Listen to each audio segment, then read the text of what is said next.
YS Rajasekhara Reddy మా పెద్ద ఆయన, గర్వంగా చెప్తా, మా పెద్ద ఆయన వైఎస్ రాజశేఖర రెడ్డి చనిపోయినప్పుడు ఏ పద్ధతిలో అంత్యక్రియలు జరిగినాయి?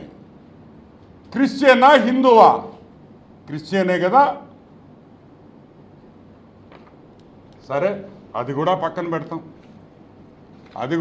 పెడతాం. నువ్వు ఇచ్చిన అఫిడవిట్లో, సిబిఐ వాళ్ళు వేసిన అఫిడవిట్లో నువ్వు క్రిస్టియన్ అని చెప్పి రాశారా లేదా? నువ్వు ఇచ్చిన అఫిడవిట్ సిబిఐ దాంట్లో నువ్వు క్రిస్టియన్ అని నువ్వు రాసుకున్నావు. ఓకే, అది కూడా పక్కన పెడతాం. నేను అడిగే ఒకటే పాయింట్, ఎవరిని మోసం చేస్తున్నావు?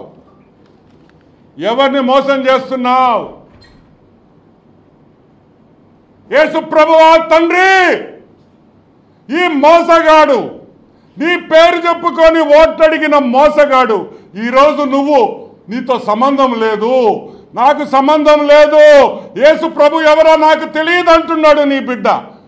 తండ్రి, కళ్ళు తెరువు తండ్రి, భస్మం చేయి తండ్రి ఇతన్ని. యేసు ప్రభువా, హల్లెలూయా.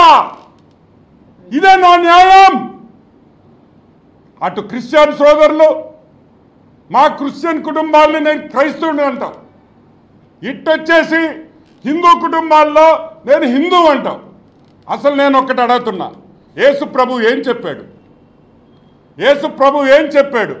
ఇషియా గ్రంథం 43:10 వాక్యంలో ఏం చెప్పాడు యేసు ప్రభు? నాకు ముందు ఏ దేవుడు లేడు. మళ్ళీ వినండి, నాకు ముందు ఏ దేవుడు లేడు, నా తర్వాత ఏ దేవుడు ఉండడు.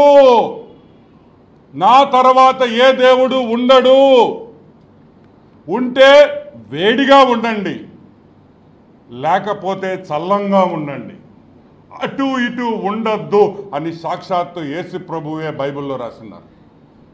ప్రభు రాసిన వాక్యం ఇది. కానీ అటు వేడి ఉండదు, ఇటు చల్లంగా ఉండడు. ఇతను హాఫ్ టికెట్ కాబట్టి 50-50లో ఉంటాడని కూడా మీకు మనం చేస్తున్నా. సాక్షాత్తు యేసు ప్రభు చెప్పిన మాట నేను చెప్తున్నా. ఇతను హాఫ్ టికెట్ అనేది. ఎందుకంటే అటు ఇటు కాకుండా ఉండే వ్యక్తి అని కూడా మీకు మనం చేస్తూ ఉన్నాం. ఇంకొక విషయం,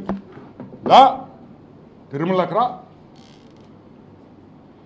స్వాగతిస్తాం, వెల్కమ్ చేస్తాం, రండి,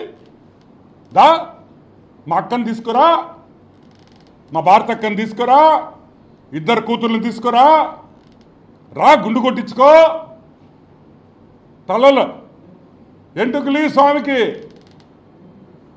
పో గుళ్ళోకి, బ్రహ్మాండమైన వివిఐపి దర్శనం నీకు ఇస్తారు.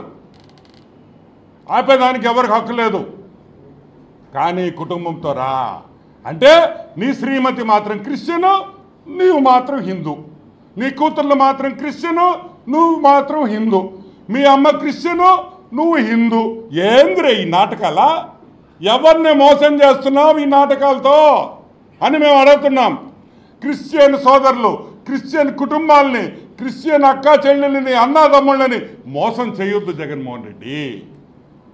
నువ్వు క్రిస్టియన్ కాదంటే సాక్షాత్తు మీ తండ్రిని చేసిన అక్కడ నువ్వు సిలువు పెట్టావు కదా, తీసేసేయి. నమ్మనప్పుడు ఎందుకు ఉంచుతున్నావు? అది మంచి పద్ధతి కాదు. ఏదో ఒక రిలీజన్ నమ్ము, ఏదో ఒకటే నమ్ము. నువ్వు క్రిస్టియన్గా అన్నా ఉండు, హిందూగానా ఉండు, ఇద్దరిని మోసం చేయొద్దని కూడా నేను మనవి చేస్తా ఉన్నా. ఇంకొక విషయం, జగన్మోహన్ రెడ్డి అనే వ్యక్తి తిరుమలకి ఎప్పుడు వచ్చాడు మొదటిసారి? సింపుల్ స్ట్రైట్ పాయింట్, శవయాత్ర చేసేటప్పుడు. దాన్ని ఏమంటారా? ఓదార్పు యాత్ర మీన్స్ శవయాత్ర. ఈ శవయాత్ర చేసేటప్పుడు ఫస్ట్ టైం నువ్వు తిరుమలకి వచ్చింది వాస్తవమా కాదా? నువ్వు రాజకీయాల్లోకి వచ్చిన తర్వాత తిరుమలకి వచ్చావు, దాని ముందర ఎప్పుడైనా నువ్వు తిరుమలకి వచ్చావా? నువ్వు పెళ్ళైన తర్వాత తిరుమలకి నీ శ్రీమతితో ఎప్పుడైనా వచ్చావా? నీ కూతుర్లు పుట్టిన తర్వాత అన్నప్రాసం ఎప్పుడైనా చేయించావా, అసలు అడుగు పెట్టావా అని మేము అడుగుతున్నాం. ఓ ఇప్పుడు క్రిస్టియన్ అయిపోయాడు ఈయన, అప్పుడు క్రిస్టియన్ ఇప్పుడు హిందూ అంటే మీ అవసరానికి మారుతూ ఉంటారా? ఏ షర్ట్ మార్చుకున్నట్ట, పొద్దున ఒక షర్ట్ వేస్తే క్రిస్టియన్, సాయంకాలం షర్ట్ మార్చేసి పంచి కడితే హిందువా? ఏందిరా ఇదే?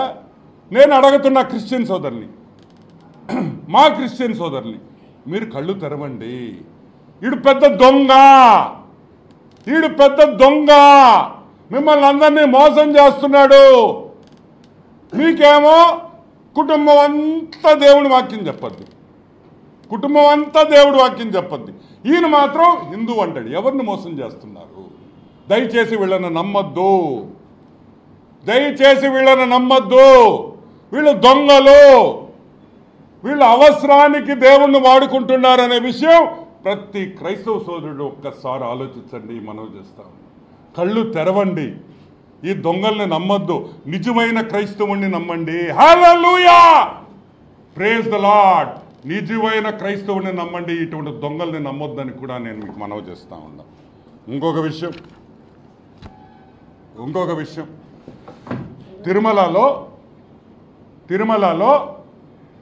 నువ్వు లోపలికి వెళ్ళాలంటే ఈ బోర్డు ఉంటుంది. ఈ బోర్డు ఏమని రాసింది? మీరు హిందూ కాకపోయినా సనాతన ధర్మాన్ని నమ్మితే మీరు అఫిడవిట్లో సంతకం పెట్టి లోపలికి రావచ్చు అని కూడా ఈ బోర్డులో రాసింది. You have no objection for admission of non-Hindu pilgrims into TTD temples, provided she furnishes a declaration in the prescribed format. ఆ కాగితం మీద, ఆ ఫార్మాట్ మీద, ధృవీకరణ పత్రం మీద, తిరుమల వైకుంఠ క్యూ కాంప్లెక్స్లో ఉండే ధృవీకరణ పత్రంలో సంతకం పెట్టమని డైరెక్ట్గా బోర్డు